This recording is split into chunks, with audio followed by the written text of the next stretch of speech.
the Duskbound Tribes. In the far reaches of the northern wastes, beyond the frosted spine mountains and the poisoned rivers that cut through the land, lies a desolate place known as the Duskbound Expanse. Here, the sky is never clear, perpetually shrouded in a sickly twilight, as if the very heavens are dying. It is a land of cold winds, haunted forests, and jagged peaks where twisted things crawl from the shadows. This forsaken wilderness is the cradle of the Duskbound Tribes, barbaric peoples who live under the ever-looming presence of the Abyss of Skarn, a colossal rift in the world said to be the heart of chaos itself. Among the Duskbound, the land and the Abyss are gods. They speak in whispers that only the most attuned can hear, those marked by the touch of the Abyss. These chosen are known as the Hallowed, their souls cracked open by the dark power seeping from the rift, their bodies warped but strengthened by chaos. The Hallowed are revered as shamans, warlords, and prophets among their people. They claim that Skarn is not just a gateway to the realm of chaos, but a living entity, a slumbering god that hungers for the fear and fury of mortals.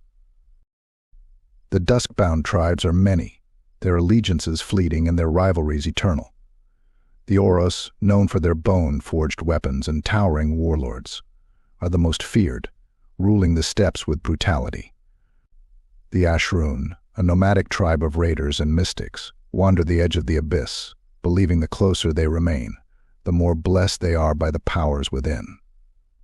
The Scraith, shadowed figures with skin as pale as snow, are rarely seen except in the dead of night when they slip into enemy camps, slitting throats and leaving no trace behind. For centuries, the Duskbound have lived in this balance of blood and worship, raiding the southern lands when the hunger strikes, only to retreat back into the unholy embrace of the Abyss.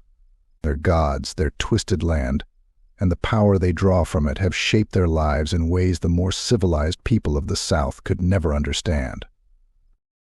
The ascension of warlord Varok.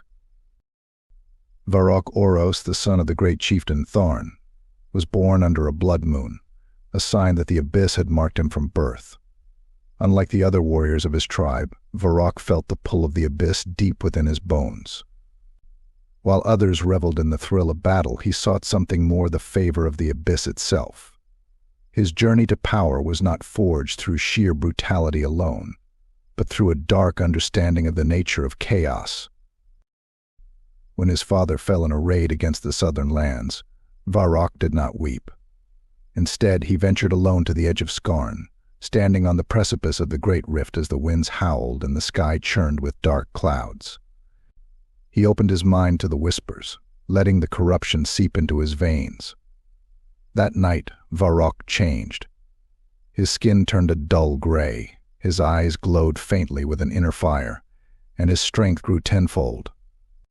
The Abyss had accepted him, granted him a fragment of its power, and now he had returned to lead his people. The gathering of the tribes. Word of Varok's transformation spread like wildfire across the Duskbound Expanse. The Hallowed, the shaman kings who led their tribes, were divided. Some saw Varok as an abomination, a man too willing to embrace chaos, risking complete annihilation. Others believed he was the chosen of the Abyss, destined to lead the Duskbound to greater glories. Varok wasted no time. Under his banner he called forth the Oros, the Ashrun, and even the elusive Scraith to form a grand alliance. His vision was clear. The time had come for the Duskbound Tribes to stop their endless infighting and march south as one. Not as raiders, but as conquerors. With the power of Skarn behind them, he promised them the cities of the southern lands would fall, their temples would burn, and their gods would be torn down. Yet not all were eager to follow him. The Hallowed of the Black Horn tribe, led by the ancient shaman Ka-Sul, opposed Varok. Ka-Sul had seen visions of destruction, where the Abyss consumed not just their enemies but the Duskbound themselves. Chaos, he warned, could never be controlled, only appeased. The Duskbound, Ka-Sul argued, were meant to serve the Abyss, not wield its power. Varok crushed the Black Horn rebellion swiftly. Ka-Sul was sacrificed at the edge of the Abyss, his soul claimed by the swirling vortex. His death marked the end of resistance within the tribes, and soon Varok's army, the largest gathering of the Duskbound in history, marched south, the land itself seeming to shudder under their tread. The fall of Gorlath's Wall. The southern kingdoms had long relied on Gorlath's Wall, a massive stone barrier, to keep the northern tribes at bay. It had stood for generations, repelling every incursion. But this time, something was different. As Varok's army approached, the sky above the wall darkened, and the winds of chaos began to howl. The stones of the wall groaned and cracked, as if the land itself were rebelling against its southern masters. The battle was swift and brutal. The Hollowed unleashed storms of dark magic, tearing open the earth and hurling stones at the defenders. The Oros warriors, infused with the Abyss's strength, smashed through the gates with ease. And when the Scraith emerged from the shadows, the southern soldiers fled in terror, their minds shattered by the horrors they had witnessed. Gorlath's wall fell, and with it the last hope of the southern kingdoms. Varok stood atop the ruins, his glowing eyes scanning the distant lands below, knowing that the real conquest had only just begun. The rise of chaos.